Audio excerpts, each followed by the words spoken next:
years of rock and roll.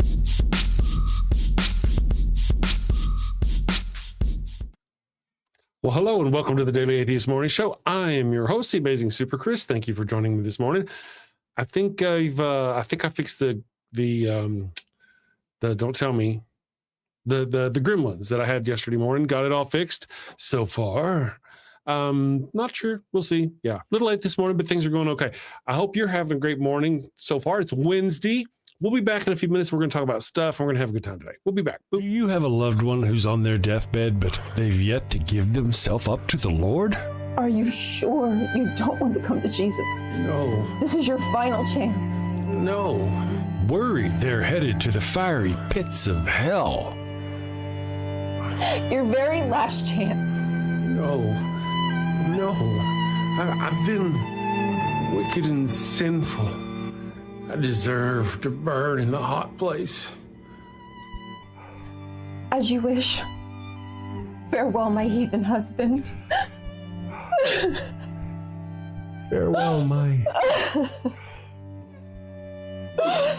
Well, fear not, my wayward child. Introducing Father Flanagan's line of post-mortem baptismal kits. No more worries about being miserable alone forever. Be a good Christian and share that eternal pain and suffering with the ones you love. I'm in hell. Not as hot as I thought it'd be. Kind of feels like Houston, minus the humidity. Hello.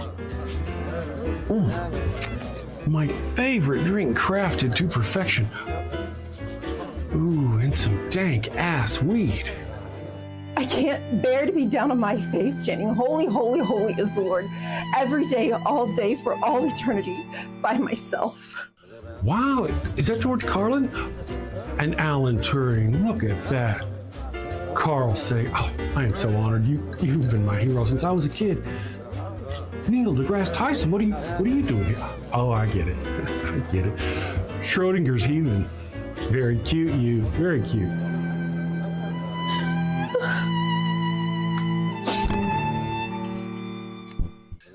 That's fantastic. Oh, what is that?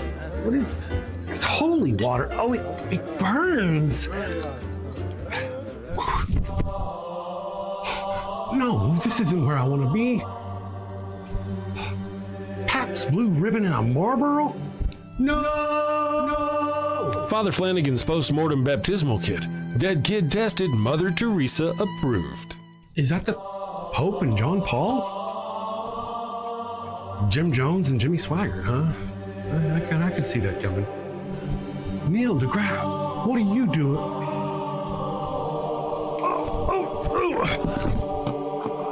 Holy, holy, holy is the Lord. Holy, holy, holy is the Lord. Thanks, Father Flanagan. Damn them to an eternity in heaven for only $59.99. They wouldn't appreciate it, but you'll feel better, and that's the point, isn't it? Get yours now. Your heathen loved one's time is running out. Holy, holy, holy is the Lord. This is some bullshit. Holy, holy, holy is the Lord. I don't want to catch you off guard. All right, well, there we are. I'm back, and we've got the lovely Ryan. Look at her being off. Oh, she's Christmassy. Yeah, I got see my your Christmas little, lights. I didn't turn them on because I wasn't sure if it was too much a distraction. Because I know how some ADHD people are. Well, maybe they might complain if it becomes a distraction. So, but look, yeah, it looks good. Good Or I morning, might put them in everyone. an epileptic fit. So There you go. I enjoy mine. I don't know about the rest of you.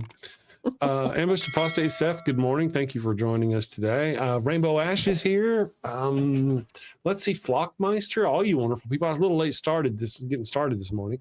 Musical Monkey for you. Good morning. Nice to see you. Yeah, they did notice I have a bot. I fixed my chat bot. yeah. So all I wanted to do right now, I'm just testing it out. I wanted to just welcome people when they come in. The first time they speak, I just want to, that way Like if I'll they're be able brand to, newbie. yeah, Okay. well, yeah, it'd be like within that, I got to figure that part out. Anyway, it doesn't seem to be working now. It was working earlier. It doesn't seem to work because it's supposed to call out somebody the first time they speak in the chat every day, so. Flockmeister, it's actually Chris. It is me. Well, it's actually the bot, to be honest. Fresh haircut? No. Well, I mean, week and a half. I meant to say, I noticed, but I just forget to say stuff after I notice.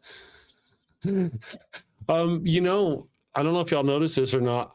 My glasses have changed. I used to have the whole square black glasses. Now I've got like these little reader looking things. Yeah.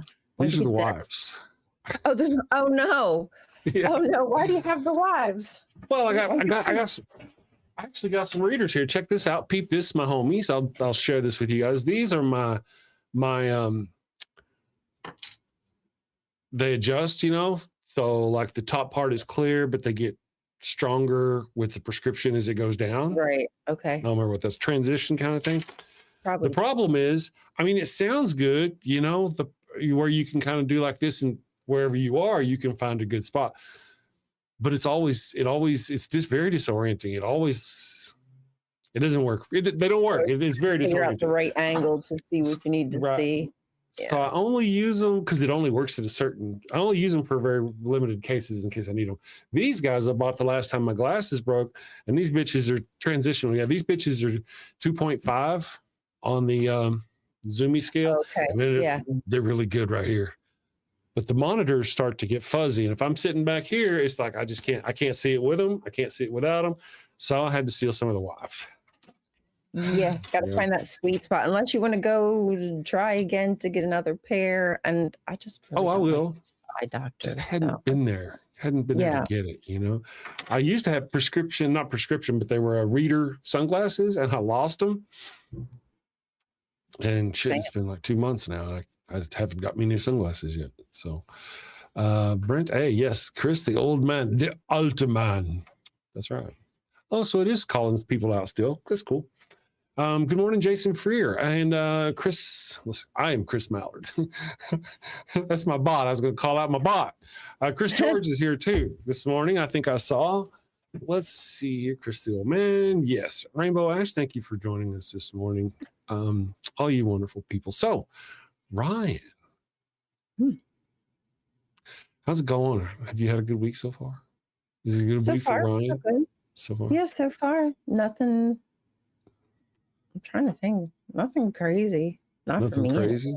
No. I had a doctor appointment yesterday, and I have like several other appointments I need to make. So that's not fun. But gotcha. Other than that, yeah, 'tis the season of your life. Time to get poked and prodded. Yeah, and the older we get, the more poked and the more prodded. It doesn't seem to end, and it's not as fun as it was when I was younger. Anyway, I remember being young, and remember you talk about me being poor often. And I remember being, I don't know, 18 to 35 or that kind of range. And they'd come through, and I didn't need insurance because I was really healthy, and I didn't see the sense in paying $150 or $200 a month for something I may or may not use. So I had never really carried insurance until that one time I got sick. And I'm like, son of a bitch. You didn't have it? Yeah, I didn't have it. Yes. Oopies. So, I don't know. Not as fun. Well, it's just not fun. I don't want to get these tests done. And honestly, I've had a pretty good run. I'm rarely ever sick, I've never broken a bone. I don't even know if I've sprained anything. But I know how I would usher somebody else my age to get the test done just in case. Yeah. So who would I be to encourage somebody else? And I wouldn't do it myself. So I'm going to force myself to do it. Don't be a hypocrite. In the off chance, Yes. Well, as we get older, things change. We don't normally talk about these sorts of things on the show, but we'll do it now. I'll tell you all a story. I had a couple of friends. They were a husband and wife team. And of course, this is before Trump, before all that business, like 2012, 2013. He got cancer, colon cancer of the colon. And and it was beyond the opportunity to take care of it. They couldn't do anything really. It was too late. Yeah. Spread too far. Right. And his wife told me that he had confessed to her that he had actually seen blood on his toilet paper for probably about a year and hadn't said nothing to nobody. Oh, man. And sealed his own doom. Darn. So technically, though, I mean, generally, depending on what the circumstances are, the evil one knows about these sorts of things. If you're experiencing on your blood on your toilet paper from a cancer in your colon somewhere, it's already gone very far, and you've got problems. Yeah, it's gone far by that point. Damn. So we laugh, we tease about the whole colonoscopy things. I got a thing in there on the shelf. Yeah, I got a thing in there on the shelf in the bathroom. It's a little poop in a box kind of thing. My insurance company, since I didn't make my last colonoscopy. Yeah. Yeah. I figured, listen, if they're not at least going to rub my cheek or some shit. Come on, be nice to me. Right. Oh, yeah, I mean, the teeth squished and all that. Just fun. Yes. Dump me into recovery and never talk to me again. Like they didn't know me. I felt so ashamed. On to the next. I know. Says it's hard for those of us with chronic health issues because part of doesn't it make you wish you lived in like any other country, USA, the world, outside of the USA? Europe. Gee, go to England, and that way you wouldn't be rendered financially destitute for a trip to the hospital. Yeah. Right? Isn't that a sad situation? We can't even take care of our own health like we should be able to, so we can work our job, so we can take care of our family. Like, we're not asking for like crazy expensive things. I know healthcare is expensive. That's out of our control. It indeed is. We're just asking, can we live another day? Can I keep working so I can continue to slave so I can put food on the table for my family? Like, Lord Jesus. Well, I don't know if people realize what $1 billion is. That's a lot of money. And, you hear them talk about the billions and billions and billions of dollars that have been, Doge didn't save anything. We know that. They didn't cut anything. But billions and billions of dollars have been able to just go out to all the rich people with these tax cuts and all this other weird shit. They've just been billions and billions of dollars. And I feel that proves that before then, we clearly could have been able to afford to provide excellent health care for all of our people and not reduce wages for the employees. If you cut out the insurance companies and all the money that goes to their executives and all the people there who don't do anything, that's just ridiculous, stupid profit, our healthcare system wouldn't be that bad. Yeah. And you would think that in a like idyllic world, this AI would come in and it would just relieve some burden from us as humans. But instead, like, we have this whole debacle where this corporate hack is murked out on the street because he's using AI not to help us, but to actually kill us. Not to make things easier, but make it worse for us. Right. I guess they're like cutting human jobs and replacing those jobs with AIs. And the job was to filter through these claims and allow or deny them. Whenever you remove the emotional human part of it, then you've got that AI going there, done, psh, done, psh, done, psh, I wonder how many times somebody in the insurance company or some person out there was actually helped unknowingly by a person in the insurance company who went, you know what? Yes.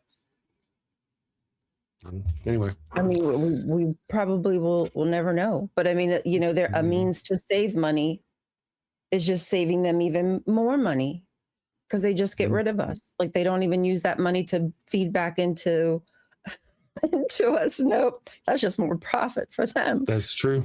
Very true. Every word. It's scary. It's scary. It's scary. Let me see here. We had people stop in. The Chris Mallard bot in the chat is my bot.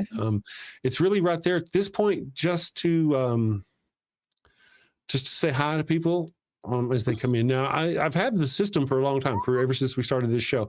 But when I first fired up the show, it wouldn't work right. It would just say, "Hello, user." I couldn't get it to say anything. Hello, user. Thank you for stopping by. At least now it'll say their names. Now that it'll do that, I may be able to get it to do other things. There's like, little game. We could actually probably have that system work up our voting system for the movie of the week or topics. That would be for the fun. Week, That would stuff be like fun. that. I am still working on those things myself. So, let's go here. Excellent. I haven't really focused a lot on the polls lately. Did you change? Let me see here. Rainbow Ash, did you change it or know who's in chat? I'm having issues with a gaming stream I watch. We're trying to figure that out. How did I change it? Oh, in Twitch, a gaming stream I watch. Oh, I got to be honest. I use a program called, don't tell me I'll know this one. It's called StreamerBot. And it integrates with your stuff. It's kind of works. Thank you, Lieutenant Johnny. Hey, Hefner. Yeah, I guess maybe kind of, huh? Is it the glasses? Is it the chest, all the chest? Oh, yeah, because it kind of has like that collar looking thing. Like you've got. Mayhaps. Yes, StreamerBot Rainbow Ash is extremely powerful, especially for Twitch people. It's really geared up originally for Twitch. And so it's best suited for Twitch. Back when I did the thing, it would shout out Twitch users correctly. It wouldn't shout out YouTube users correctly. They finally figured it out. So if you're into it, it's cool. Now, but like I say, now that I've got it, it'll do all kinds of stuff, like games and all kinds of smart people stuff. And I just haven't never missed it. Diddled with it. Yeah. Voice controls even. Matter of fact, one time I tried to have it to where I think you were even here. Were you here? Were you in Toronto on the show? I tried to have it to where I would say something like Ollie cut to commercial or whatever, and the system would hear the words and cut to a commercial and follow the instructions. Yeah. That was going to work really well. So I could tell the dogs to do things and they would happen. And they would do it, yeah. Maybe it'll work now. Yeah, maybe it'll work. That would be cool. Oh, Hugh Hefner. I don't know why I was thinking different Hugh. I was thinking Hugh Hefner. No, Howard Hughes is who I was thinking. Hugh Hefner. I get it. I don't know why I didn't get it earlier. And I'm like, maybe it's this, as if I knew what I was talking about. I had no idea. I was thinking Hugh Hefner maybe kept his thing out. And the luxury shoot. Yeah, I get it now. Totally get it. Yeah. Well, it's cold in here, or it's cold in there, and the wife said, put on a hoodie. So she didn't actually. I'm just old. I like wearing clothes now. You have kids? You remember whenever they're like 14, the boys are 12, 13, 14, one don't want to wear a coat nowhere. It's like, oh, yeah. Blizzard outside. Yeah. They still try that stuff. Yeah. Not me anymore. Hell no. I used to actually be, so much. I got to where I was pushing 300 pounds. I was 280 at my tops. 6'3", but 280. And I kind of lost weight. And now I'm down between 210, somewhere in there. But after I lost that weight the first time, ever since then, I got more sensitive to cold. I wasn't as sensitive before that, but I was kind of a chunky monkey before that. No offense to chunky monkeys. I guess, to be serious, I literally had weight on me to keep me warm. And then whenever I lost all the weight, I was not used to not having things. Well, thank you, Rainbow Ash. I appreciate you. I appreciate that. You guys are fantastic. I realize they're talking about how I look in the chat. Maybe I should bare my 6 chest hairs more often. Right? Who knew? Who knew your chest would be so popular? Right. I am no Robin Williams, as you can see. Oh, man. He's a bear. Oh, yes, absolutely. Yes. Good morning, everyone. Thank you all for making me feel awkward.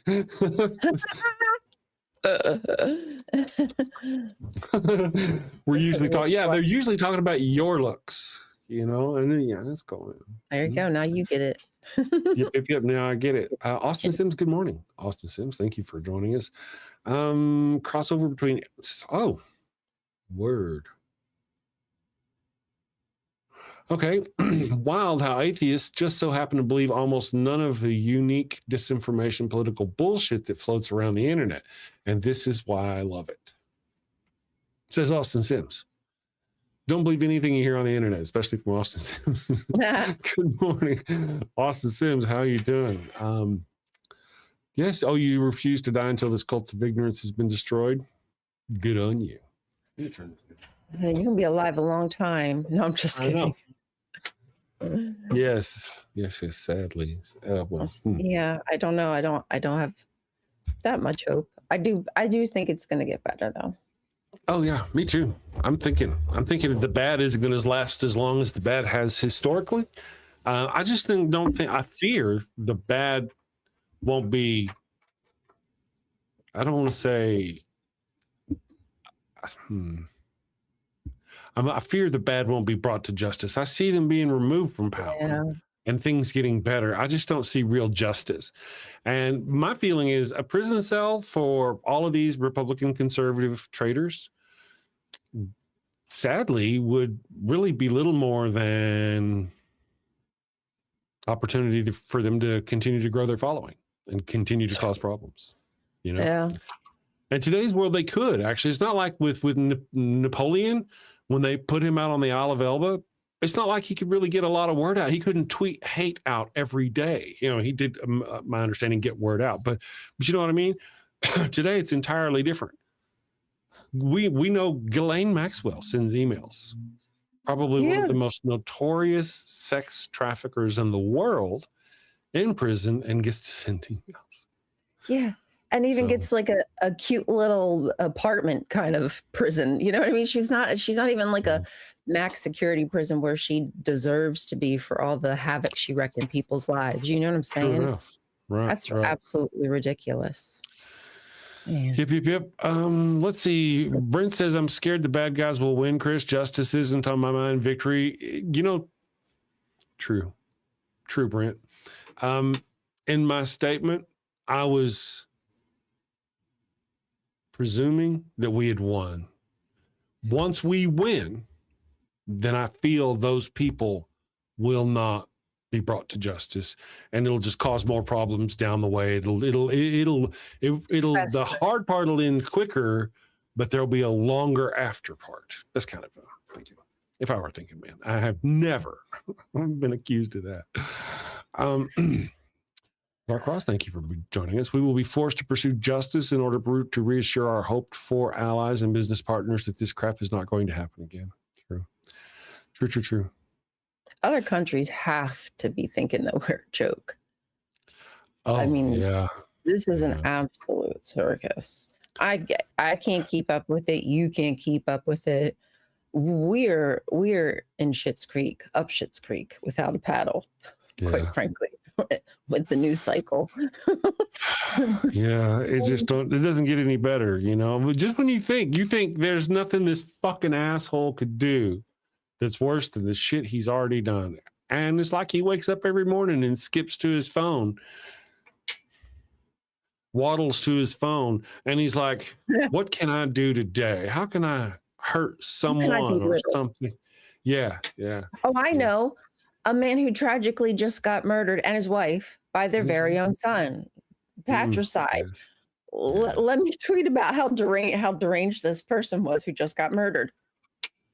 Yeah. Because he didn't like me. Because this person didn't like me. He was a bad person because he didn't like me. And oh man, fucking Trump, man. Make that shit about him. I saw somebody on the internet, somebody took and blacked out a whole bunch of the phrases. And if you black out almost everything except for 3 or 4 phrases, it's actually a nice little message. I heard these people were killed. It was unfortunate. Blessings to their family or some shit. But you had to pretty much cut out almost everything to get there. The whole thing. Yeah. Oh. Yeah. That man. You can tell that something's going on in his brain. Yeah. I am starting to believe that something is changing in his brain chemistry. Before, I'm just okay, I think people are pulling at strings or just trying to exaggerate, and it makes a good headline for a video. But the aggressive way, the manner that he's talking, I've seen people he's always been aggressive, but he's had a little panache to it. He has no panache anymore. He has no spin anymore. He's just down and dirty and ugly. Yeah. I'm kind of testing a thing. Sorry, guys. The alarm. I set off the alarm. 1,000 apologies. I'm a bad person. My bad, guys. I didn't even see it. Yeah, I was trying to get some of that stuff going. The stuff I was talking about that, so whenever a new person speaks for the first time in the chat, it makes a noise that I can hear, and I can go, "Oh, hey, there's a new person in the chat. Hello, new person. How are you doing?" Kind of thing. Yeah. Normally when you hear the alert, for those of you, I think the mods have the power, and that's part of the software I was talking about. StreamerBot does that. The mods have the power to send an alert that we can all hear if we're doing something stupid. Or somebody's doing something stupid. Right. Did I just hear the all's well alarm? Every time Trump says or does something stupid or evil, I think of the Christians who voted for him 3 times and feel smarter and smarter. Yeah. Yeah. The people who are still like bragging, I don't know, bragging, but they still will readily admit that they're a 3rd-time Trumper, like triple Trumper. And even about like Rob Reiner, people have come out and said, like, I don't like what he said and I'm a triple Trumper, but he's still my president. Yeah, it's crazy, isn't it? It's crazy. Yeah. I want to say, for those of you who don't know, and we kind of do have an older crowd, so some of you will be saddened today to discover that Gil Gerard has passed. If you're not familiar with who Gil Gerard is, he was Buck Rogers from the Buck Rogers series back in the 70s. Buck Rogers in the 25th century. Okay. He passed from some form of cancer yesterday. So sorry to hear of his loss. Yeah. That sucks. Oh, yeah. So do you remember now Rainbow Ash, now that you know who the Starbuck, or not Starbuck, but Buck Rogers. Yeah. So sad. Let's see here. Infomercial. Chris George.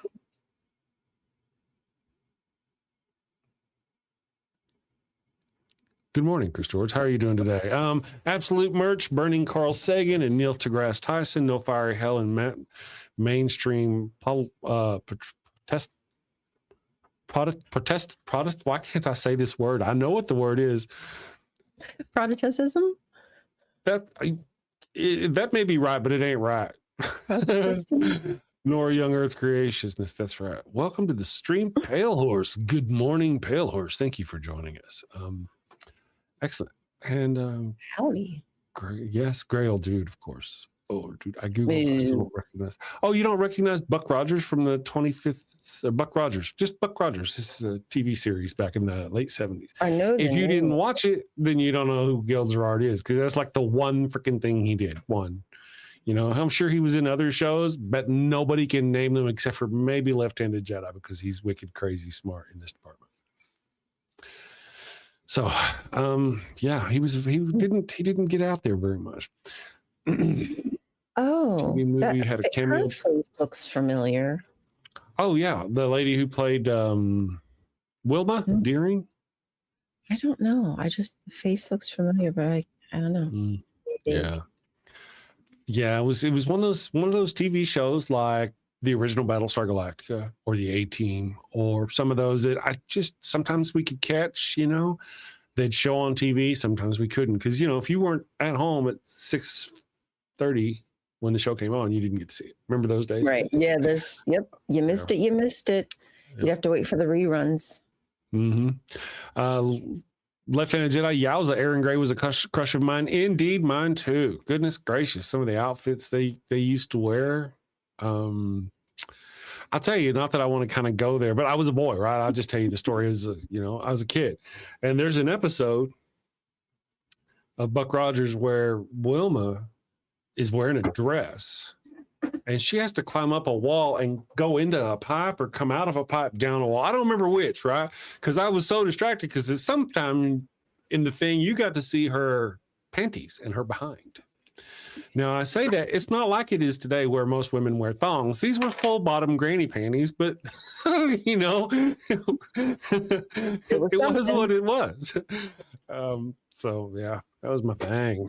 Anyway, Ming was problematic. Yeah, it was sort of like the Battlestar Galactica, where the first season was really good and they made a whole bunch of stupid changes in the second season, and it just wasn't the same show and it never lasted.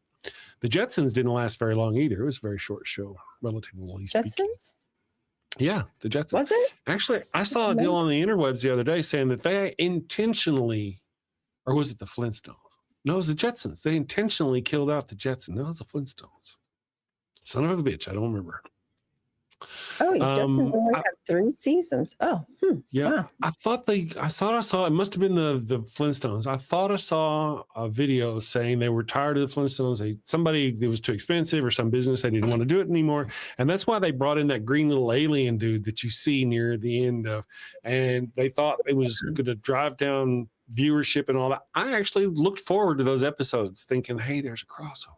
But, was he? Was his name Beelzebub? What was his name? The alien in the thing? I really don't remember. Let's go alien in Flintstones name. There we go. Wow. The Great Gazoo. Oh, the Great Gazoo. My bad. Yeah. Oh, musical monkey got it. Gazoo, the Great Gazoo. Look at you guys. We can tell who the older kids are in the chat, can't we? Yeah. Guys, don't forget to take your Advil for your back pain this evening. I'm just saying. Always remember, check your feet. Tell my audience, check your feet. You know, yeah. Because my audience is older. We should have, like, you know how they have training how to recognize strokes? I'll be like, okay, damn audience. Yeah, okay, damn audience. Get your family members around so I can teach them how to recognize when you stroke out. Hey, might come in handy someday soon. May come in handy, right? Yes. Geriatrics group, that's right. Oh, one step closer to hell. I'm getting there. It is. Glenn is here. Good morning, Glenn. Not to be confused with the Grand Wazoo. True enough.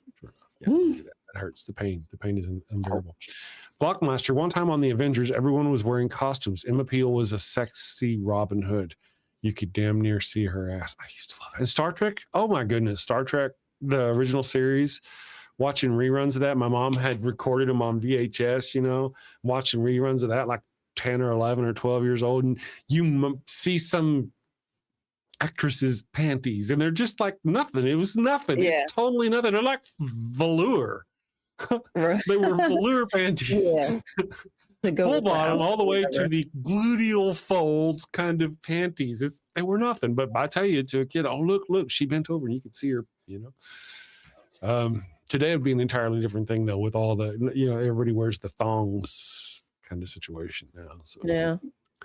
Not me. I'm still full bowl granny panties. Got them granny panties. The whitey. Yes. tighty. Oh, we're supposed to be talking about objective morality.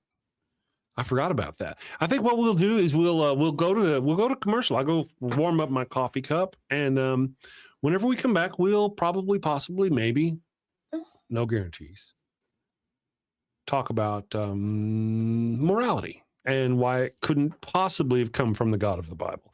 We shall return.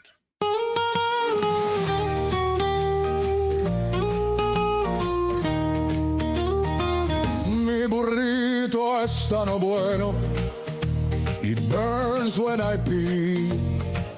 Abraham had the crotch cooties and gave his sister wife to me. El ataco fue no bueno, it stings like a bee. They told me she was his sister, now I'm plagued between the knees. I've got the Pharaoh's curse, a case of penile plague. I've got the Pharaoh's curse, there's fire between my legs. Mi burrito está no bueno, a full bladder I fear. Abraham's lies and Sarai's touch have left me itching front to rear. Mi burrito está bueno, it burns when I pee. Abraham had the crotch cooties and gave his sister wife to me. I've got the Pharaoh's curse, a case of penile plague. I've got the Pharaoh's that's fire between my legs.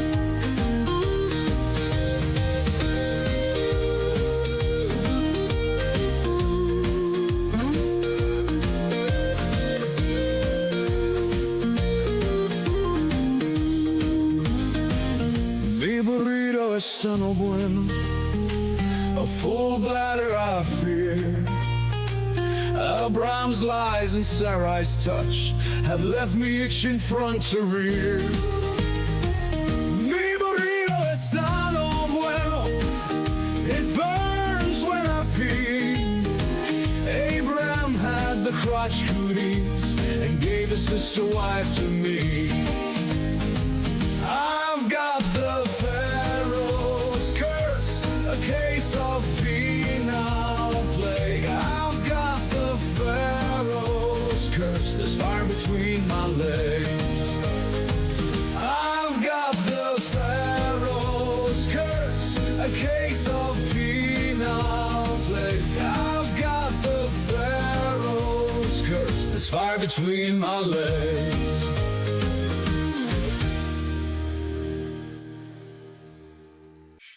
And here we are. There we go. All right. If our Stone Age ancestors had spent all their time braining each other with clubs, they would not have had time to do the things necessary for survival.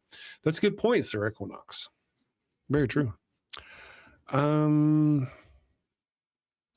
me check. Disco Poppy. Hello. How are you doing? It's been a day or three since you've been here.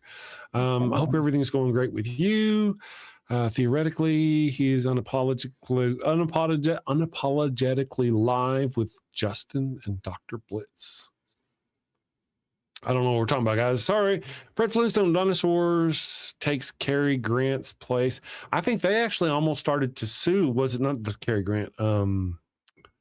Jackie Gleason started to sue the Flintstones, the makers of the Flintstones, because they essentially ripped him right off of the Honeymooners. Fred Flintstone, Honeymooners.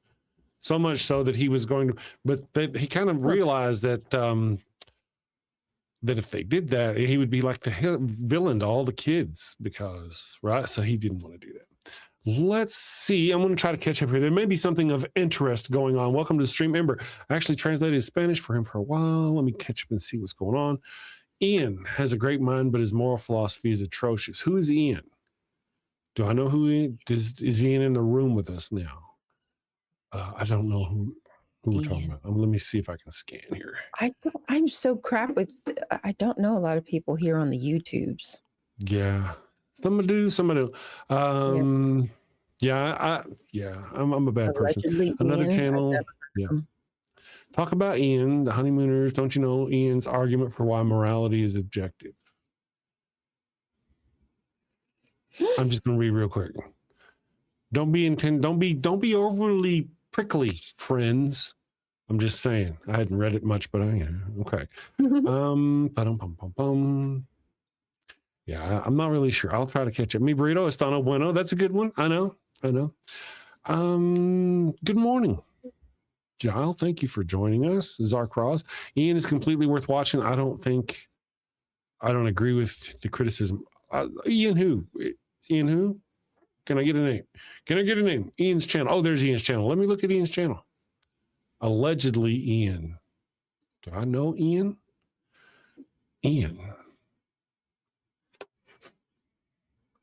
Oh, okay. I've seen his face before. Why don't you like them? Somebody said they don't like them, didn't they? Yeah. All right, so what did Ian do? If I don't mind, I've never seen. I don't know. I have any idea. First time.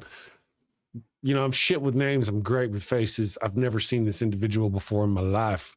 Let's see. Welcome to the stream. Woken Stoke. Thank you for joining us. Ian Rules. He's a good kid, smart. What did he do wrong? Or why is he was on Jubilee versus JP? Jordan Peterson. They use they them pronouns. Rainbow said. I've seen their stuff come across my FYP, but I wasn't sure. Like sometimes I get afraid to follow people because I'll follow them, and then next thing I know they're saying something. I'm like, wait, okay, yep, nope. We agree on that one thing, but we certainly that's like way crazy. So I get afraid to follow people, but I'm looking for more people to follow because I don't have that many on here on YouTube like I did on TikTok. You know what I'm saying? I'm surprised so many people out there know him, and I don't at least haven't at least seen his face. But here we are. Let's see. He has an argument based in logic for secular objective morality. Okay, I can understand where that I think that's a cool idea. I mean, I'd be interested in seeing it. I don't really see it why it should be a point of contention among us. I don't see why one of us going, hey, I think that's right. Somebody else should start going, you're stupid for that. I don't know. Why would objective morality from a secular point, if you could find one, be bad? I'm just kind of curious because I mean, with Christians and stuff, they have their giver of morality, right? And we've talked about it on the show before. What is good and what is evil is not really what is good or what is evil. What is good or what is bad or what is evil is determined by what that creature sitting over on that mountain thinks is good or evil. That's the way these people think. That's how they think. That's so if it says hating your father and your mother is good, then that's good. Mm-hmm. You know? So let's see. It doesn't hold together. It doesn't hold together. Well, you know, I have to say there's a lot of theories out there that probably don't. I just don't get why it's a big deal among us anyway. It seemed like in the chat for a moment. It was a moment. Yeah, I may have to check him out or them. I think you said they were them. Yeah. Well, that's what Rainbow said. Rainbow said, yeah. I did follow them, so we'll see what's up. Yeah. Well, I'll check them out. The images look familiar, but those are probably just images they got off the internet. Yeah. So I'll check it out. See what's going on. I'm just kind of curious as to what I just got the impression there was something he did. We've got our with Ian camp and not with Ian camp, and I just don't really think that that's kind of a good enough reason to have that issue. I'm just saying, you know. Let's go here. Boop. Okay, that's supposed to be going, but then I don't know what the hell's going on. Admittedly, I don't know. Maybe there's something that Ian has done that is most unfortunate. I don't know. Maybe Ian is coming from the position that Ian speaks for everyone, and that pisses people off. That may piss people off, you know, from everybody's secular position. I don't know. Ian's attempt at grounding secular ethics in logic is incomplete. He brings it out to rebut the moral argument of God. I may have to check it out because, I mean, I don't really know about a secular argument for objective morality. I hadn't really put a lot of thought into it because it's something I feel it doesn't stay in one place. It changes, you know. Sadly, it changes. His stance on meta-ethics. Fuck you, Ian, and meta-ethics. Damn you. Damn you. I don't know nothing about it. That's too meta. Ian, if you're watching, I'm sorry. Ian's off. I'm too surface level for all that meta stuff. I wish I was that deep. I wish I was like a philosophical kind of person. It's just not in me, I don't think. I've never had those fracking conversations in my life. You know what I'm saying? So. Rainbow. Well, you know, philosophical is like thinking about thinking. Right. Like on my own, I've done thinking, but not like a dialogue where somebody like asks me questions how I feel about something that I've never even dreamt up in my life, you know? All right. So Rainbow Ash says Ian has an argument for objective morality from a secular viewpoint. It's interesting, but I don't agree with that morality. Don't agree that morality is objective. Yeah. You know, I mean, really, it's me too. My understanding of the word objective kind of, I don't think you can have, who determines what's objective? that's my issue with objective. Yeah. Well, So it's always going to be subjective in one like I'd love fashion or it to another. be objective. Like it would be great if we Yeah. could all come to like have, but I don't think Yeah. that's a thing. But I just don't think it would objective morality. I just don't think, and of course, if there were one true morality, as if like there were perhaps a singular God who commanded such things, it would be obvious and easy to figure out. But in some places in the world throughout history, they thought it was good to unalive their own children and bury them under a post on the front part of their house. So like morality and what's good and what's bad is, If you're if you want to, what is it? Alexander Graham Bell? Was it Alexander Graham Bell? No. Thomas Edison. He's the one who electrified an elephant to demonstrate the dangers of AC. Killed it, electrocuted an elephant publicly on the street in front of people to demonstrate that AC was dangerous and his DC was better. Jesus Christmas. Yeah. So even the scientists' notion of morality, I mean, obviously. Anyway, I just find the notion of what is objective to be. Yeah. I like what Ember said. Like that makes sense to me, that objective means stance independent, like a rock. It just is. If there's a who decides in the mix, it isn't objective no matter how you slice it. Right. And in our case, there's a who. There is a who. There's always going to be that somebody who goes, okay, this is what is objective morality. This guy or this person, this individual, Ian, has got a notion of what objective morality is. Clearly, apparently, it's contentious. And how can you even get that from the Bible when there's so many, again, there's just so many different opinions. It's not, the Bible's not a monolith. No, that's not how it works. I have a rabbi friend who a rabbi friend, he told me, and it made sense to me, the Bible isn't a book of morals. You are the one who put morals into it. So if you're reading something and thinking that's good, like Lot and what he does, that's on you. That's a you problem. Very true. It's such a complex thing. And I just like you say, anytime you put a who in there, especially when it's a God creature, it's just going to hurt people. It always has. It's just. Good morning, Chixie Mary. Thank you for joining us. I hope you're having a great week so far. It's Wednesday. We haven't even really talked about it being Wednesday. Wilkins put a lot of words in there. I forget the details of Ian's OM argument, but I remember not agreeing. Ian still rules, though. They got amazing temperament. I'll have to go check it out and see who they are. Like I said, I've never seen them. So objective morality, OM. Okay, yes. Sorry, I had to think for a second. Derp. Yeah. So that's kind of the poll of our poll of our polls today. Let me do our poll today, just cause I did one. Show me your poll. Show me your poll. The question of the day is: if God commands a horrific act, and this is a good one for the Christians in the chat. I thought I saw one of our Christians in the chat earlier. I do know. I saw you. If you're there, just nod. Anyway,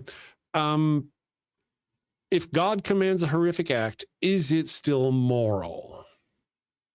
The link to the chat, I believe, should be in the top of the chat there. The link to the poll is in the top of the chat. And so far, we've got 24 votes. Yeah, I just refreshed it. And 4% of the poll says, yes, God's will defines what is good. And see, one of the things you were talking about a minute ago about how the Bible is not a monolith.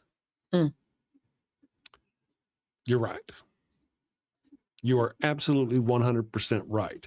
Oops. That being said, we have easily 1 billion people who think of it as a monolith, who think of it as a singular. The Old Testament is the Old Testament. It's the singular, coherent story because they don't read it, they don't know it. I mean, it's one of those things that you are absolutely indeed correct, but for a great many of people. I think it's all inspired. Yep. God fed it to these people. Yeah. They have a very romanticized view of what the Bible really is. That's for sure. They very much do. Hi, Cy. Good morning, Bree. Thank you for joining us. Let's see. Don't the finest plugins. Hey, good morning. I saw your post in the thing. Finest plugins. I've seen your post for some time. Do I know your name?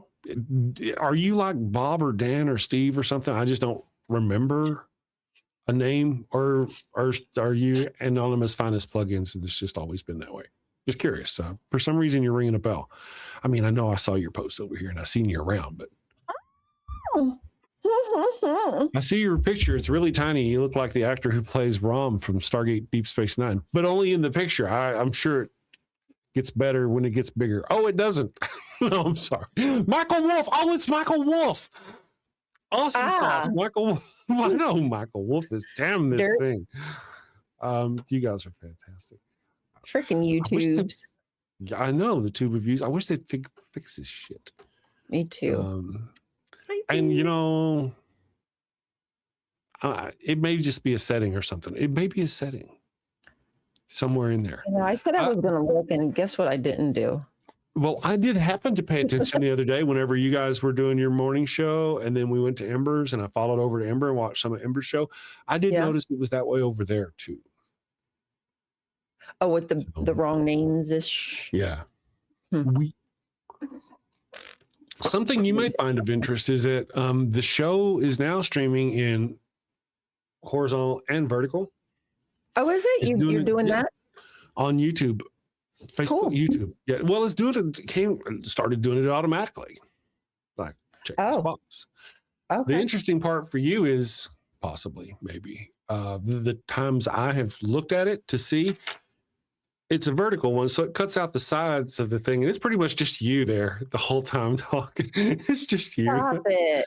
Yeah, it's the Ryan show, the Ryan Cultastic show. Let me see if I can find it. If that's what it looks like this morning. That's what it looked like the other day. What the hell? Why does it try to oh my God. I guess it doesn't have, this is where you could use AI to maybe somehow automatically format a show for vertical stream. Like, come on. Yes.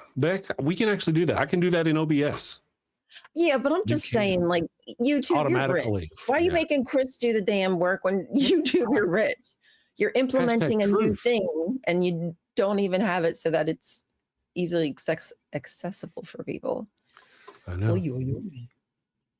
Going to YouTube hell. Rainbow. I guess it didn't do it today. Well, where is it? Why didn't it do it? It's not showing me the whole page. Oh, shit. No, stream settings. No, I don't know. It's not doing it today for some reason. Rainbow, can you put your pants on, please? I thought I smelled something. Rainbow said they're late for work and they don't even have pants on. Oh. Yeah, I guess it's not there, but it was there before. There was even an option on the thing. It must have been that they were testing it. Dual stream new. Automatically generates a vertical cropped image, but it's turned off. Apparently, they've turned it off for me. Maybe because our stream isn't geared for that. Not really. Pants are optional with the right mindset. That's true. Let's see. Resist oppression. Good morning. Sexable. Ambushed apostate. Why is that concept so hard for people? That's a good one. That's a good point. Yeah. I don't know what's going on in there. Let's see. I follow my drummer. It's all I'm mentally able to do. Good morning, Hypatia Stanhope. Thank you for joining us. So, interesting thing, says Chixie Mary. I've been pondering lately, why are Adam and Eve blamed for introducing sin and death into the world? That's a fantastic question. That is a fantastic question. You know, you got me on that one. I don't know. I mean, I don't know. I have some really good ideas. God is a chicken shit. Adam is a chicken shit. Threw Eve under the bus. Poor Eve. She had no chance. There was no chance. It was this ignorant, uneducated mind and body slave who did not thusly know right from wrong. She was not even there when God told Adam not to eat the apple. So even if Adam told her, hey, it's wrong to eat the apple, she wouldn't get it because she doesn't know right from wrong. Right? So she was just fucked from the very beginning. And then when God shows up and he's like, oh, what'd you do with my favorite apple? Adam was like, oh, hey, she made me do it. It was her. She did it. So I was like, I wanted that apple. That is the one right. apple that I right. wanted, and you ate it. The best fucking apple. Damn it. Yes, so very, very true. That's kind of my thinking. That's, I guess we That's just such a. blame God for I mean, everything. it's a cool story, for being an ancient story. Like, okay, like that's what they were working with. That's what they got. Like, it's cool, but I think it's asinine to take it so literally. Like the J-Dubs, like, oh my gosh, the fact that they would happily take it so literally, but then overlook all of the things that would basically prove that wrong, because there's so many different other instances of contradictory stuff. That's right. I don't understand it. Like, cool story, bro. Tell it to somebody else. Well, there were times whenever we believed in things and we couldn't write them down. It was oral, and we just told person to person. Yeah. And then it came along where, they could actually write some stuff down. So they usually kind of etched it in stone. It was, anything otherwise didn't last and we didn't see it. Then we got kind of parchment and all these other things and write it. And then so far and so good. If you take a snapshot back in history and go, these ancient cave people were worshiping this fire god that they called Ugg, that doesn't make it real. You wouldn't stop and go, oh, Ugg must be real. We must now start worshiping Ugg. But that's literally what you do with 2,000 to 2,500-year-old text. Somewhere back there, somebody figured out how to write, and they wrote down their Ugg. And that's what they got. And you still worship it today because their children made it, and their own children, and now your parents made it. And the ones that can rise up and go, it's just another Ugg and a bunch of Uggs. You don't run around worshiping the Egyptian gods. Somebody did, though. I don't. And why are you trying to?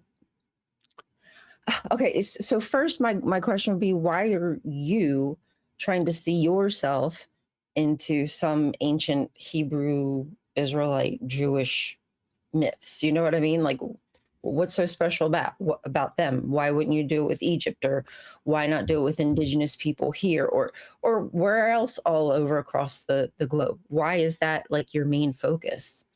It's kind of like, I guess if you believe that life sprung from that area, like you really believe it, and you really think that Black people came from Ham, all that stuff, like the different races, I guess I should say, came from after Noah.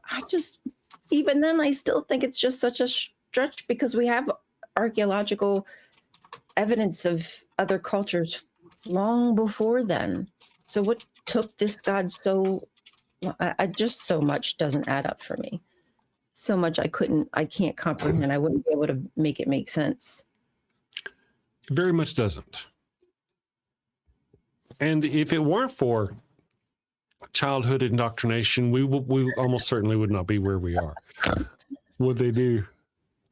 Woken Stokes said, isn't Jehovah a 14th century word? Yes, because J wasn't, I guess you could say, created until the 14th century. I wonder why JWs aren't called Yahweh's witnesses, since they're so literal, right? They used to tell us that was the perfect way to say his name, Jehovah. That was how it was originally said. And then when pretty much every biblical scholar shot that down eventually over time, they realized, like, oh, well, this is just the name that most people know, so that's why we use it. Doesn't matter that it's not his actual name. Right. And see, like for the longest time, and I'm sorry, guys, I was raised up in West Texas. I want to say for the longest time, I thought God was its name. Oh, like God was God. Mr. God. Yeah. It's sort of like a lot of people who think El, or is it, what is it? Allah is his name, but I don't think Allah is his name either. I think Allah is like Great One or something. It doesn't actually mean, it's not his name. It's a title. But anyway, I could be wrong. People, if you'll check me on that one. But when I was a kid, I remember thinking it was God. That was its name. And then somebody in one church I managed to be going to one time during my youth, they were saying that its name was Yahweh, or its name was this, or we don't know its true name, or we know its true name, but you're not allowed to say it. I actually kind of heard quite a few different versions. I heard that as well. Yep. Yep. Let me go here. So, yeah, I mean, was that kind of, anybody else have that experience? Let's see. Allah is just an Arabic word for God. Christians who speak Arabic languages don't say God in their prayers. They say Allah. Yeah. So I wonder, do they think their God has a name? Do they think it is, or maybe they do believe it is El? Because I do believe that is the same. When I say same, you know what I'm saying, like the same God. Like it's not, but it is, Yeah, we'd almost have to certainly have a pie chart. It's not a yes or no answer. It'd be like, what percentage of the population believes God is this? What populate? Yeah. It's really, really hard to write in that. Do we happen to have any Christians in the chat who would like to just kind of, I'm curious about their thoughts on the morality of God and the question we've tendered today. Yes. Did you have any questions this morning? Our question of the day is, if God is so horrific, how can it be the point of morality? Why do we call it, And I don't know. I didn't really see some axiom of truth. Dead naming God. That's right. That's so funny. Dead naming God. Oh my gosh. I haven't been called that in years. So true. I think it's funny when, just briefly bouncing off that topic, how the group of people who don't want to use people's chosen names have no problem using people's chosen names until it comes to that specific topic. Yeah. They're going to call her Stephen because Stephen used to be her name back in the day. They'll call, but they don't call, they still willing to call meatloaf. Yeah.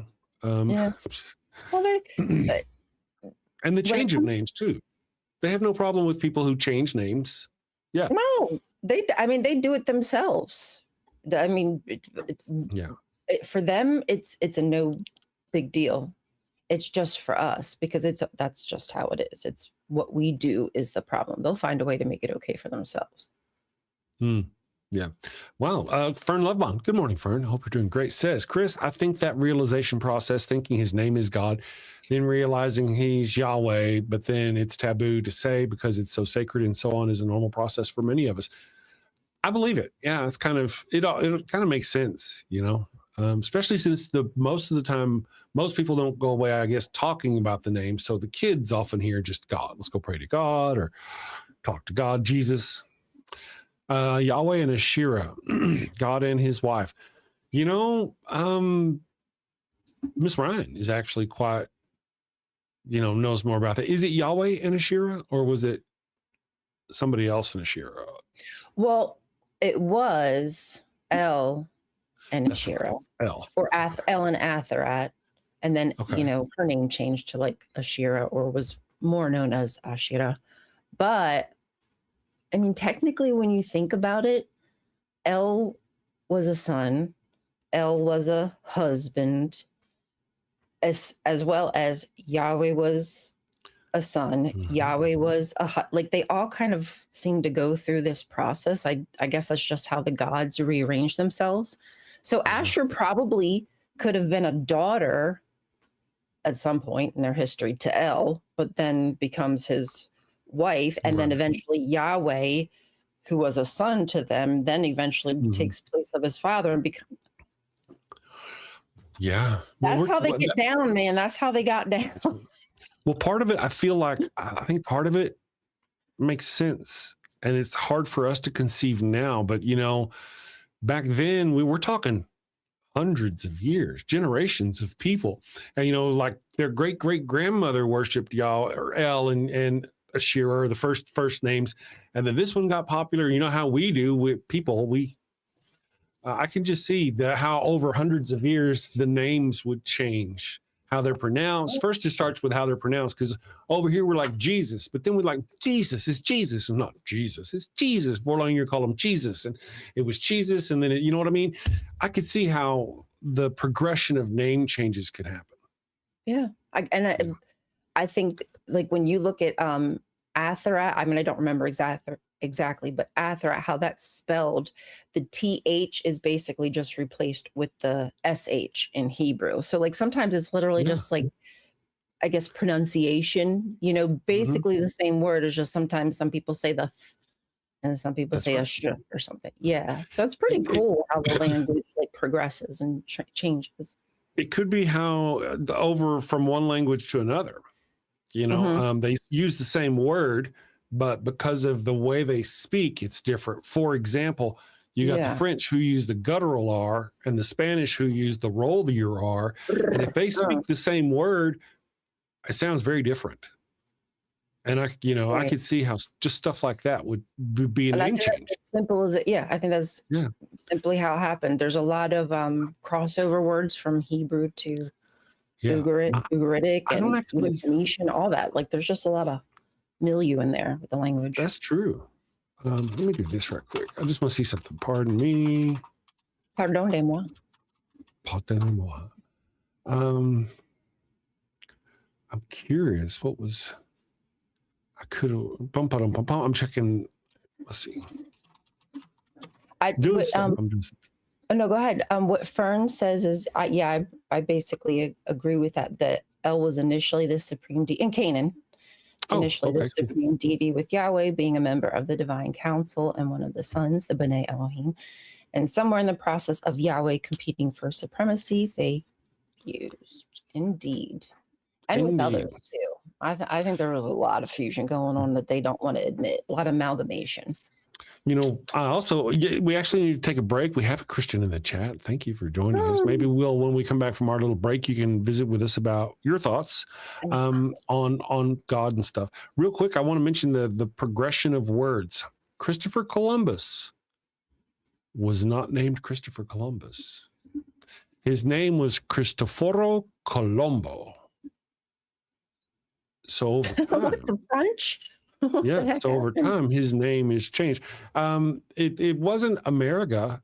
It was Amerigustus or some Amerigo. The names change, but the identities have stayed the same. All right, I'm gonna go ahead and run this little thing. We'll be back in just a minute, and we're gonna have fun. Let's do we'll do holy.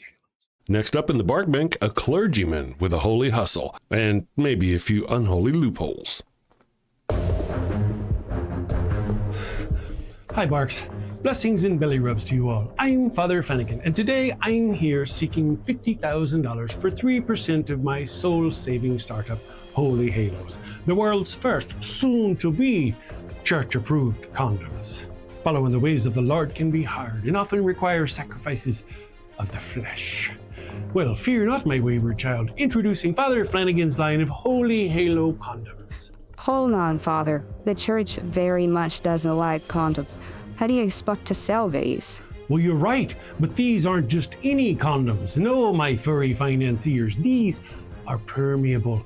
But every single halo has been dipped in holy water, a divine divider between you and sin. You can finally frolic freely and still keep that sweet spot in heaven. Permeable, but dipped in holy water to keep the sin out, but let the babies in. Let you get your stick wet without getting your stick stuck. If you know what I mean. Oh my! Very embarrassing every time. So basically they don't work as condoms, but they let you get away with having sex without going to hell? Exactly. The church gets to keep making babies, but you don't have to keep going to confession. Think of it. No more guilt. No more awkward "I'm saving myself for marriage" speeches. With Holy Halos, you can take those pray hands and turn them into lay hands. Didn't I read that holy water is full of bacteria like E. coli? Won't this be harmful to women's health? The words are English, but I don't understand the question. How are you addressing the issue holy water presents for women's health? Again, I'm not understanding. She does that. Well, we don't get it either. Is that mesh from a window screen? Ah, that's a keen eye you have there, young lass. Yes, yes. Another fine selling point. Rough on the outside to increase her shame, as it should be. But soft and smooth on the inside, internally lubed and ribbed for his pleasure. We even have custom scents. Scents? Now you have my attention. What flavors we talking? Don't pitch me that vanilla missionary nonsense, Padre. Well, we do have virgin vanilla, but we also have miracle mint and a cooing camel, and my personal favorite, sweat of the savior. And the Vatican, they've blessed this endeavor? Well, not exactly. I'm still waiting on the papal decree one way or the other. I love it, but you're asking 50 grand for only 3%. That's rough, Father, real rough. Not running with the big dogs on this one. I'm gonna stay on the porch. Me too. Good luck, Father. 15%. Ouch, 15%, that's highway robbery even for the church. Come on, Father. We're dogs. We know a bone when we see one. 10%, and we'll even bless your branding. Look, meet me in the middle, 7%, and I'll baptize all your puppies. 7% worse for me. Father Flanagan, it looks like Wait a second. Our producers say we have a special call-in bidder. Let's get him up on the screen. Folks, we have the guardian of the sacred fire hydrant himself. Oh no. Defender of the holy tennis ball and eater of the golden kibble, Pup Oliver Poops a Lot the Fifth.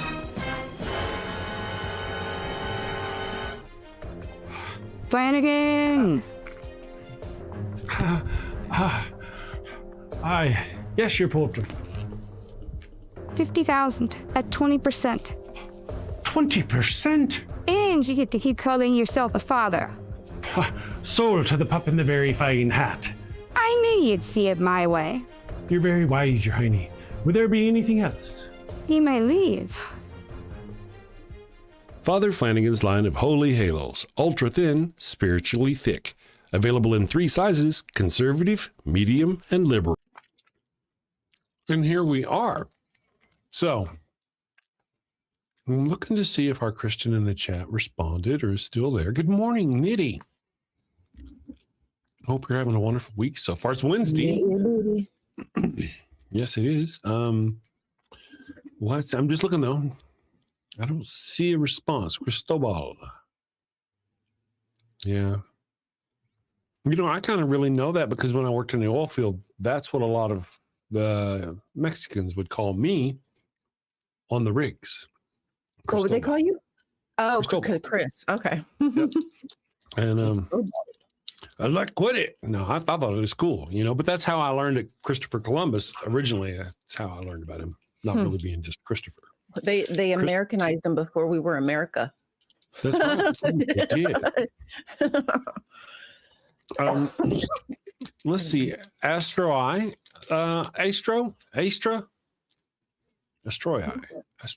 That's an interesting word there. Let's see. Also, no one can properly pronounce Yahweh anyway. Well, that's a great point. To be fair, yeah. And here's part of the reason, because who says it's right? Who is the keeper that says this is the absolute correct way you're supposed to say God's name? Who is that person? Sorry. You know, and since there is no one single definitive, this is the way you say it. Well, of course, you know. Is Caitlin Chloe in the chat? Hi, Casey. I feel like I'm not seeing people. I don't Are you know not seeing people? Are you top chat or live chat? I swear to goodness. Oh, you know what? Never mind. I know why. Okay. Yes. Thank you. Now I'm on live. You were chat. not live. No, I closed the window earlier accidentally, and when I reopened it, I forgot to put that back on live chat. But you know, the first the first time that name, if you want to call it that name, is written down, it's not even spelled the same. It's like YHW, and in the Elephantine, in all of those manuscripts and fragments and whatnot that were found down in Egypt, his name is Yahoo. Yahoo. They say Yahoo. I like that. Yahoo. Remember that I commercial? think I'm a fan. Every time I read like the elephantine stuff, in my head I have to say Yahoo. Yahoo. Yeah, you remember those commercials? I wish I had bought stock back then at Yahoo. Can you imagine? Don't we all? Let's see, Miss Nonsequitur. It's pronounced Yahweh, but it's pronounced Worcestershire. Worcestershire. You know, it's only because of my Texas upbringing that I can say Worcestershire. Worcestershire? Is that how you say it? Yeah, because I learned how to say it before I ever saw how to spell it. Okay. Yeah, because I think the spelling just does something to your noggin. You want to say the things that are there, but you don't say the things that are there. Well, part of it is that it's the name comes from one of the little English towns from whence it came, and in England they do that where it's where we would put Leicester, Lester. Mm-hmm. It's Lesch, blah blah blah. It's actually quite a thing. Yeah. Mm-hmm. Worcestershire. They're trying to get one up on the people in Wales speaking, was it Gaelic, and how they spell things? Yes. It's like Worcester. crazy. Yeah. So it's Worcester. Worcester.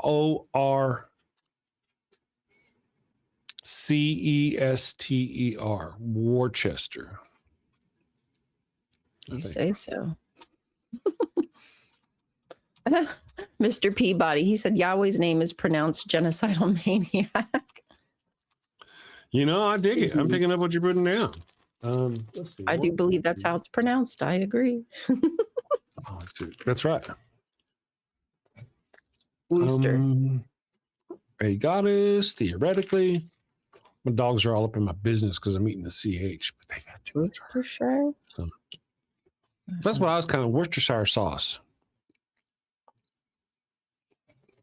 Yes, Worcester. See, it's pronounced Worcester, but it's really fucked up.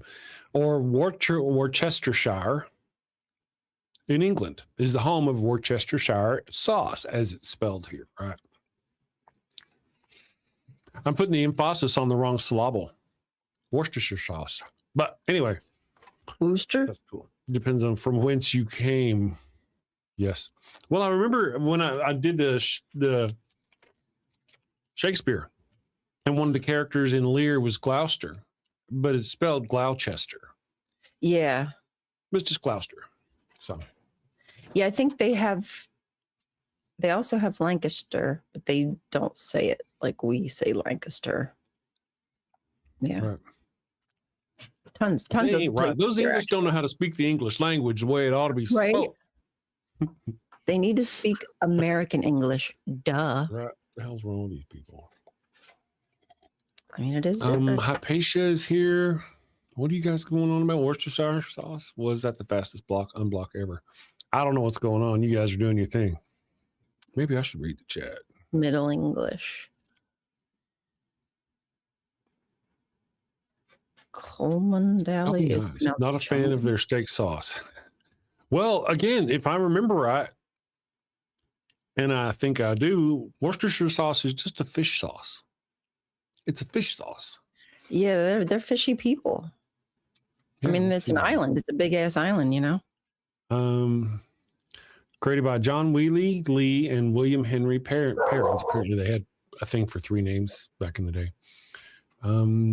Accidental discovery, an abandoned batch fermented in the cellar, developing its signature taste. Can you imagine somebody going, "Oh man, this shit's fucking rotten. It's been down here for months." Somebody else going, but it looks delicious. Right? Like, no, you try it. Yeah. No. I don't want to try it. You try it. That's right. If I die.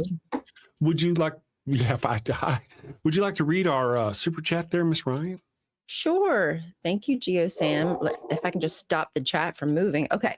Quick question. If something exists and can interact with the world, why can't its existence be demonstrated?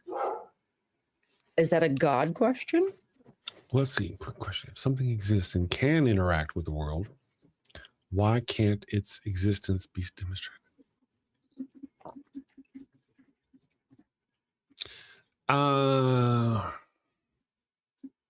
I don't know that it can't. I mean, if we're talking about God, that it exists but it can't be demonstrated, that's right. That doesn't make a lot of sense to me. But I get it. I think, that in response to a Christian or to atheists, if it exists and can interact with the world, why can't you prove it exists?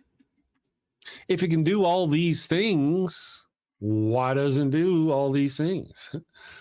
If it loves you, why didn't it protect your kid or your wife or your, there's all kinds of little things. Are you getting them, Ryan? Oh, I was just trying to write a little reply while you were talking. I don't even know if it sounds good. I have no idea if I even spelled stuff right. Did I spell omnipresent right? I don't even know. Yeah. Oh, close enough. Yeah.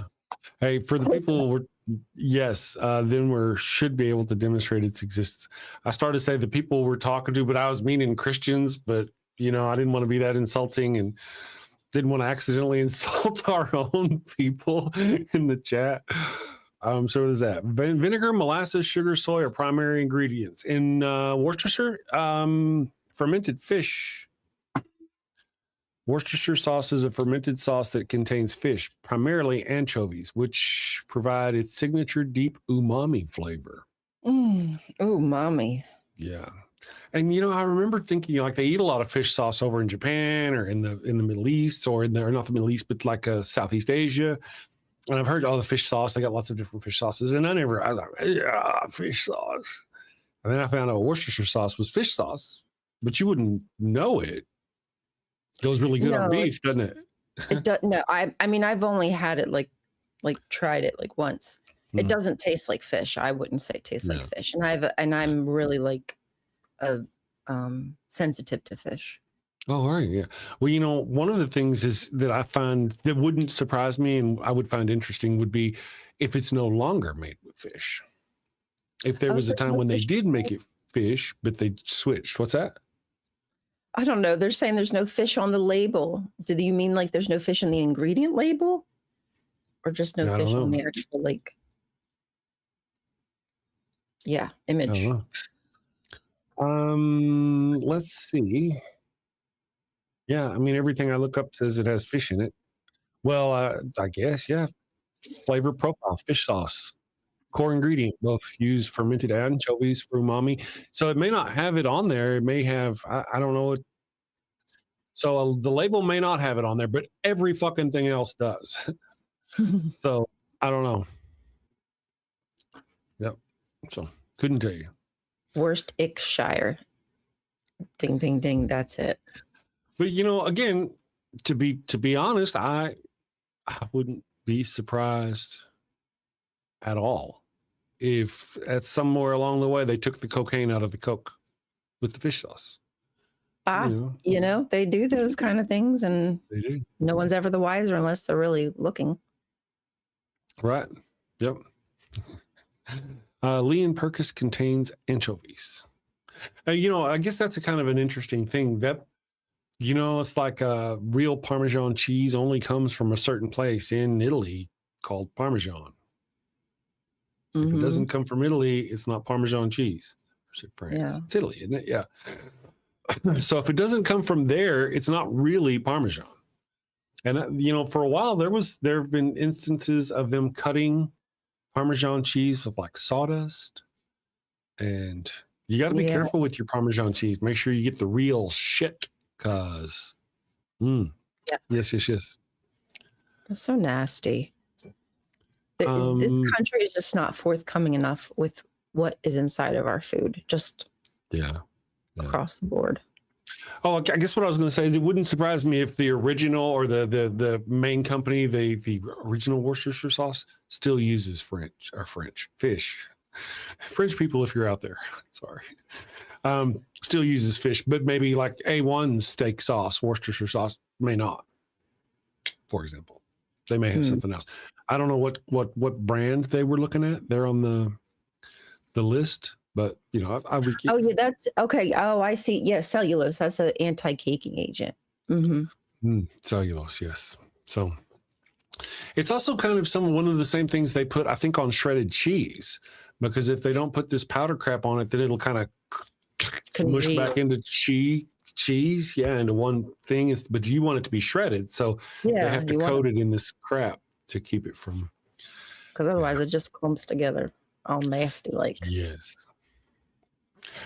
Straw dust is what's responsible for holes in Swiss cheese.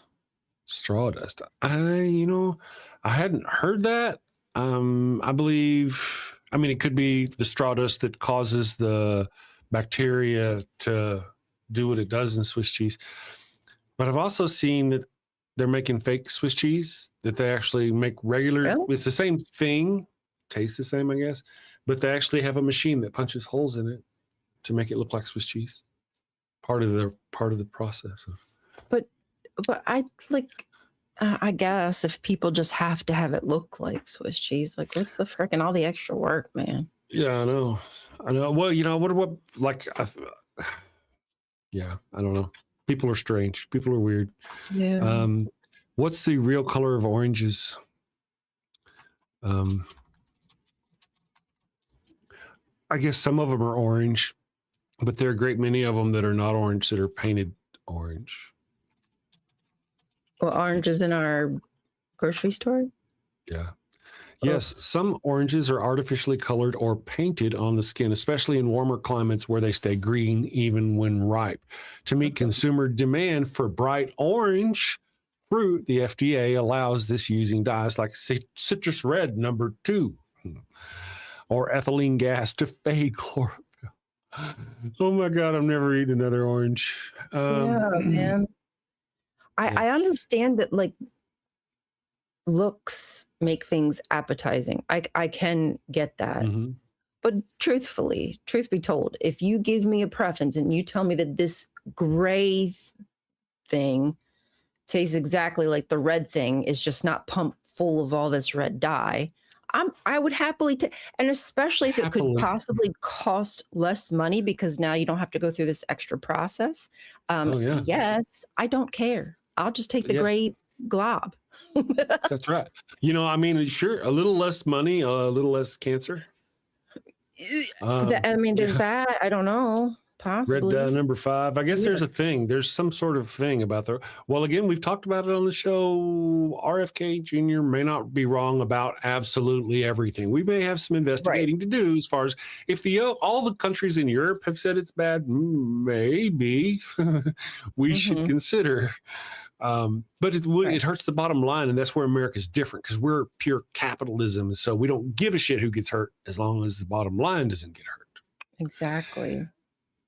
Interesting. Let's do some wild. We didn't do Wild Bill earlier, did we? I don't know. I don't think we did. Did we do Wild Bill? I think maybe we can do Wild Bill. I know we did Pharaoh's Curse. They was sing along. All right, I'm gonna do Wild Bill. Boop. Hello and welcome to Shakespeare with a Redneck. Finally, I'm Wild Bill Wigglestick, and this is my trusty sidekick, Willie the Kid. And we'll be your handsome hosts, your gilded guide, your cowboys, concierges to Shakespeare. Oh, how cute. Wait, is that at 2, Ollie? Run along, little doggy. Bill, where the hell have you been? Well, I've been roaming the earth, going back and forth upon it, to and fro and whatnot. I like to travel too. Wait a second. Yep. Back and forth upon earth, doing unto others before they do unto me. Bill, are you quoting the Bible? Trying to quote the Bible? Indeed I am. Despite my appearance, I am a man of culture and know many things, not just Shakespeare. Really? So you have a Shakespeare monologue related to atheism or skepticism? Indeed I do. Bear witness. Oh, this is going to be good. This is the excellent foppery of the world, that when we are sick in fortune, often the product of our own behavior, we make guilty of our disasters the sun, the moon, and stars, as if we were villains on necessity, fools by heavenly compulsion, knaves, thieves, and treacherous by spherical predominance, drunkards, liars, and adulterers by an enforced obedience of planetary influence. And all that we are evil in by a divine thrusting on. An admirable evasion of Whoremaster Man to lay his goatish disposition to the charge of a star. My father compounded with my mother under the dragon's tail, and my nativity was under Ursa Major, so that it follows I am rough and lecherous. I should have been that I am had the maidenliest star in the firmament twinkled on my bastardizing. Wow, that really is spot on about what we cover here on the channel about how, people. So here's a quick rundown of the situation. Bill, this non-believer, ignores the teachings of his learned father and ends up getting 4 people killed. Bill, that's not. Okay, carry on. Shakespeare was a heathenistic non-believer bound for the fiery pits of hell, just like yourselves. I don't think. And in order to throw the murderous church of the time off his heathen trail, he writes the skeptic as a sneaking, lying, adulterated father and brother, hating and betraying villain who ends up getting his comeuppance in the end. Bill, Oh, come on, man. You're always blah, blah, Bible stuff, blah, blah, boring. You got to spice things up. Bill, tacos are spicy. Everybody loves tacos. Bill, Tacos and boobies. Okay, you're not wrong there either. Tasty and delicious culture, baby. Coming at you. Avoid the storm of familial discontent Blow winds and clap your cheeks. by clicking that subscribe button and hitting that. Wait a second. Don't you mean crack your cheeks? Nope. Bill. Send safely, my friends. Take care. Peace. 3, here we are. We are back. Yes. All right, guys. Better than Ember. Yeah. So we were talking about the bot. It looks like it's being a nice bot and it's a good bot. So we'll keep it for now. I really do want to get it to where I think what I need to do is figure out. I think you can make a legends group, and the legends group would be the people who are here all the time. So every day it doesn't say, "Hey Bob, you're here again today. Hey Bob, you're here." So it'll really, truly just call out new people. Okay. That's what I'd like to figure out how to make it do. Yeah. Yeah. Have some kind of master list or something. Yes. Yeah. Maybe have it reset once a week or once a month or some shit. I don't know how to do it. I'll figure it out though. Yeah. Gay human, gay Jesus. Wait, gay. Oh, gay Muhammad. Gay Jesus. What the hell? What the hell? Yeah. As a public citizen, I disagree with everything you say. But as a private citizen, I do not condone what Chris says on this show. But just saying, I agree. yeah, I don't condone with what I say either. So don't hold me responsible. Let's see. Yeah, see, that's kind of I don't really. I mean, you guys know how I feel about religion. The ableist slurs I don't care for. And apparently, I mean, I'm old. You may know what ableist slur we're talking about. That was just part of my youth. It's if I can adjust, other people should be able to adjust. Mm-hmm. Absolutely. I mean, I'll absolutely still call my brother that. Nobody can stop me. No power in the verse. Because that's what you do, right, brothers? That's just how it is. Probably not in front of people. Yeah, don't do that. I would not. Bad foremost man. Yeah, I just took it out of I took a lot of words out of my vocabulary, which was difficult to do because I didn't even some words I didn't even I'm still learning stuff today. And I'm like, oh god damn, I had no idea. Yeah.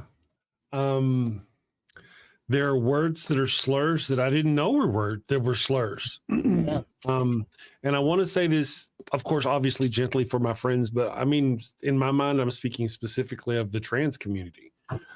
whenever I came back on the show and I'm like, oh, hey, we've got this and we've got this. And I was using words that they were like, oh, hey, we don't use that. It's like little people don't like being called midgets. M-word. Yeah, I'm sorry. M-word. Thank you for catching up. I don't understand that one.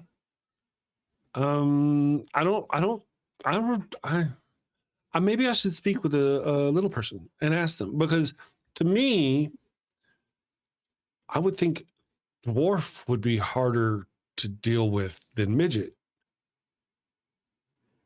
I think because of the stigma behind the word dwarf. It, I mean, it's seven dwarves and this and the, so I don't know. I'd have to ask one, I'd have to ask them. I think from what I know, because the term is dwarfism, like the scientific term is dwarfism, so that might be, I don't know.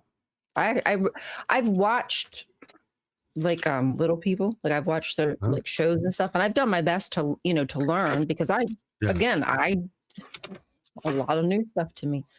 But yeah, I remember that a lot of the terms are named dwarf, so I wondered, like, did they get maybe like when Snow White and stuff, they were the ones who kind of made it into a not derogatory, but maybe, I don't know. I'd have to look through a damn etymology and crap to know what the frick I'm talking about. So I'm going to shut up.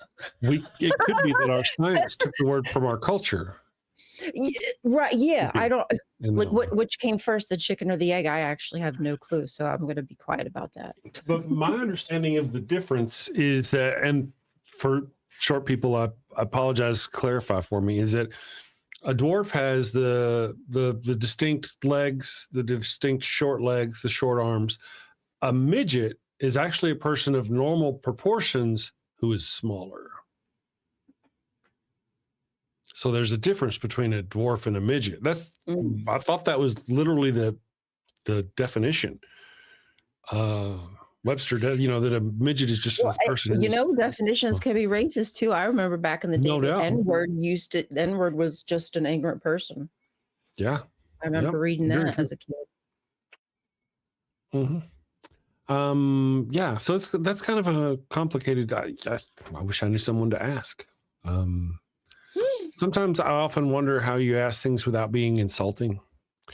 Coming from a person who's always lived a life of privilege in certain areas, to ask sensitive questions to those who have not benefited from that, to ask you what it's like to be a midget. I'm sorry, fuck. A dwarf. See, in my mind, the M word has always been more polite. Always. So recently, or not terribly, 3 years ago, learning that it was not, that's kind of different for me. But I change, And some people, and again, people aren't a monolith. There are indigenous people who don't mind being called Indian here in this country. And there are some indigenous people who do not like being called Indian in this country. Right. So sometimes it means that you just have to have a working definition, and it might mean that you just have to change your language sometimes in the moment. And that's just how it is. Yeah. Well, the key is really just respecting them for who they are and what they want. And exactly. If you do it incorrectly, the good ones will go, hey, man, that's not right. I don't like that. Please do it the other way. The bad ones will just be an asshole right out from the beginning, but we got assholes on all sides. Everybody has assholes. Some people, though, I want to say they're assholes because they go after people the very first time they misspeak. And I would say almost certainly that reaction would be from years of being abused, and they're just reacting. So I'm actually defending them if for those who do that, if they do that. Atheist approved Matthew, you're back. Oh, we got our Christian back. Approve from Matthew. I don't really know that I do approve of Matthew. I'd have to talk about it. What is Matthew? Oh, you're talking about 1918 specifically. I don't even know what that says, actually. I don't either. We shall see. I'm going to reach for my how do you say it? Baptist Bible, my Satanic Bible. Oh, Baphomet? Yeah, that's it. Baphomet. I'm sorry if you're watching. I fucked up your name again. Or you might be angry at you. Let's see. I dislike language cops who go after you if you accidentally use the wrong term. That's the whole deal. Yeah, if you accidentally use the wrong term, totally get that. It's the assholes out there who intentionally use the wrong term. I saw this deal on the internet where this one, I'm going to use the word gentleman in its broadest possible sense. This gentleman had gone into I think it was some kind of store, maybe like a pawn shop, and there was a trans woman behind the counter, and he insisted on insulting this individual and misgendering them on purpose. And it was on the internet. It was all over the internet, like 3 or 4 years ago. Oh yeah. It was all over the internet. Yeah. I really feel like that person, the person could have, the trans woman could have and should have beat that other guy's ass the way his mama didn't. I'm just saying, because I feel she could have. You know, If I wouldn't be able to witness something like that without saying something. I just have too big of a mouth. I really do. Yeah. I really do just have too big of a mouth. It was that individual's, I don't know, self-control that I would not have. That, I mean, you know, that's the sad thing. People will get judged differently than others, and it's not fair. I do believe we do have a Christian in the chat. And I haven't seen Kelly Laughlin in the chat today. He's usually there. Well, he's a human. I'm short, but I'll kick shins. That's right. Oh, yeah. Bite him if you gotta. See, that was the deal. AJ, were you here earlier whenever we were talking about the difference between a dwarf and the M word? And my understanding, let me just look it up. And it may even say it in the dictionary that it's a derogatory term. And like you said, maybe not everybody thinks it's a derogatory term. I don't know. Let me look. Oh, it does say that now. Yeah.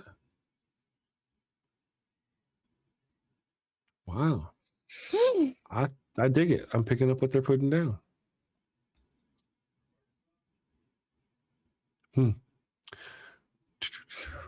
Ways to Human is 410. Right. Oh yeah, she's short. And see, that was, if you watch Robert Downey Jr.'s Sherlock Holmes, they actually kind of talk about that in Sherlock Holmes. They discuss the difference, but he keeps trying to tell his friend that the person who, one of the henchmen, that the henchman of the bad guy is not a dwarf. The guy Watson keeps referring to this other bad guy as a dwarf. He's like, he's not a dwarf. He's this. I don't want to say that, but of course I'm just learning.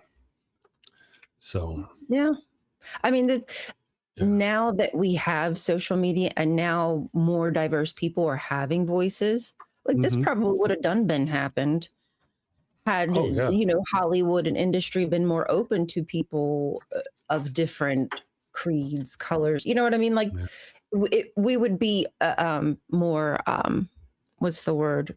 Not influence. But oh my gosh, accepting of. Thank you. It would be normal. It would be normalized. Hello, exactly. But we haven't had that. But now with social media, people are finally getting an opportunity to say what they think and feel and share their experiences, which many of us have never been privy to. So acclimated, you know, it's that works. Gotcha. Yeah.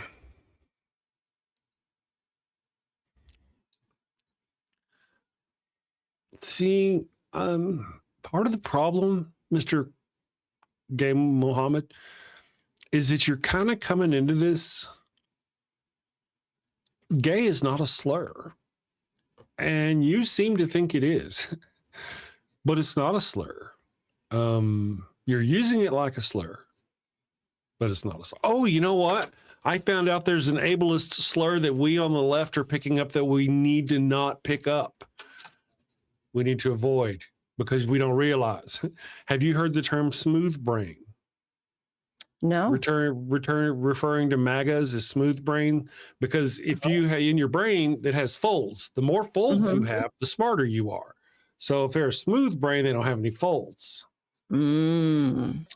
That's actually a real literal disease that people actually suffer from. And by calling maggots smooth brains, you're kind of in the same frame using the R word.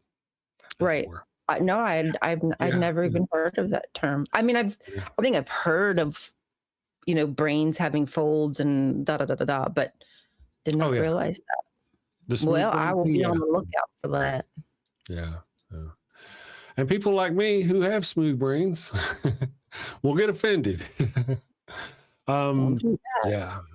There's a word for it. It's el braino smootho.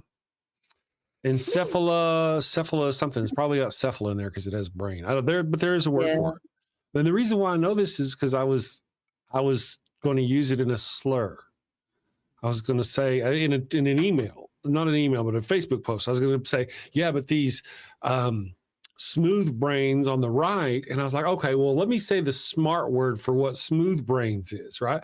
So I went and I was like, asked the chat, what's the smart word for it? Because I knew there was some kind of technical term. And I was like, oh, this is actually a disease that people suffer from. And this is what it's called. And that's how I learned. So, dang. Yes. Wowsies. Well, that was a good like accidental discovery before you said something that maybe you would have regretted. That's true. Yeah. Well, but the lysencephaly, the difference is I feel, at least on our parts, had you and I become accustomed to using that word and gone around using that phrase to describe people, and then someone come along and said, hey, there's actually people who suffer from that. I believe that you and I, because we are who we are, would go, you know what? Okay, we're going to stop using that because we didn't know that was an insult. That's the difference between us and the other side. The other side will be like, oh, that's an insult. I like that. And they're just going to go around starting using it even more. And that's the difference between us and them. Yeah, that is true. Seems to be the case. They enjoy when something is obnoxious and offensive. Chixie Mary says, yeah, our brains aren't getting bigger. We're just getting more wrinkles in it, which is the way it stores more neurons. And that's why I take mine out and soak it in water regularly. They kind of shrivel. Make it pruny. Yes. And see, some people don't even realize it's ableist language. And that's why the individual who was here earlier, the R word is clearly, but a lot of people out there are still learning that is offensive. But people on the right still love the lib R word, the libtard. I think I could say that. Yeah. They still like that, or other kind of tards. And really, it's a French word. Retardé, to slow down. These people, our world is crazy and people are assholes. Well, our world is crazy. Yeah, that I agree. Life expectancy is short. Many children with lysencephaly, will die before the age of 10. Yeah, damn. Some children with lysencephaly, it's hard to imagine that very many of them get very far at all. Yeah, it's not good. But again, once we learn and we grow, and now I know, because I've seen people on TV in news interviews of left-wing people using that term to describe maggots because it's okay to talk about them that way without realizing that they're actually using an ableist slur. Really ableist. Yeah. I know. I have noticed an uptick of more like just gung-ho going for name calling kind of stuff. Guess Miss Lyon, I'll just let you think about that and decide on that. You know more about what he said, and I trust you. If you think he needs to go, just let me know. Or just, I don't care. But I like y'all more than I do disruptors who are going to come in and say hateful and ugly things. If they come in honestly and said something and we're like, oh shit, I'm sorry, I didn't know, because you didn't know. You didn't know just a minute ago that smooth brains was an insult. Had they come in and go, oh shit, I'm sorry, I apologize. Okay, that'd have been different, but they didn't. They doubled down. I got no time. Yep. I think what we're going to do, I'm going to read my super chats here, and then we're going to go away. It's Wednesday. This Friday, for those, I need to make a thing, girl. This Friday, what we're going to be doing, my friends, is we're going to be watching Snowpiercer. I almost said Soul Train. We're going to be watching Soul Piercer and the accompanying 15-minute YouTube video that ties it back to Willy Wonka and the Chocolate Oh, Factory. Now, fun. Okay. yeah. So remember, you got to watch that one too after the movie. Watch it after the movie. Okay. You don't have to watch Willy Wonka. You probably remember enough about, and they'll tell you in the movie, oh, there was this and there was this in the pickup thing in the little video. Yeah. But really, if you're out there watching, and now a lot of people say this is not an actual canon connection. It's not real. This is just a couple of people. That's fine. That's not the assignment. Go watch it and form your own. Let us know here on the chat, in the chat. Let us know how you feel about it. Whether you think it's really why it's very compelling. The YouTube video about why they do what they do and what's happening on the train and how it is connected to Willy Wonka is indeed compelling. So Cool. Yeah. I'm excited to see it. Yes. Fun. I want to see if I could talk the evil one. Me and the evil one have seen it before, but it's been a long time. Left-handed Jedi for $2 says, morning, Chris Mallard, Hefner, because I was all sessified. That's right. And then Geo Sam says, quick question. If something exists and can interact with the world, why can't its existence be demonstrated? Then that's to the imaginary God creature. Thank you for the super chats, guys. We very much appreciate it. Tomorrow is Thursday. We will see you tomorrow. Bye, Ryan. You have a wonderful day. My friends, take care. Sin safely. We'll see you tomorrow. Got a house that smells like old cheese and shame. Father Flanagan's flesh candles change the game. Goat-scented thrills for your soul's delight. Light it up, baby, make your room right. When you've sinned and need to atone, light a candle and avoid the stone. Smell the goat in a holy zone. Father Flanagan, here to set the tone. Confession booth, busy, no need to stress. Light a candle and forget your mess. Gross odors vanish like sins in the wind. With each wick, guess who's your new best friend? When you've sinned and need to atone, light a candle and avoid the stone. Smell the goat in a holy zone. Father Flanagan, here to set the tone. Lambs and calves may have their day, but goat's the scent that leads the way. Clean your slate with a sniff so pure. Father Flanagan's got the cure. Turn your home into a saintly space. With every whiff, find redeeming grace. From your living room to the kitchen sink, light the goat candle, don't even think.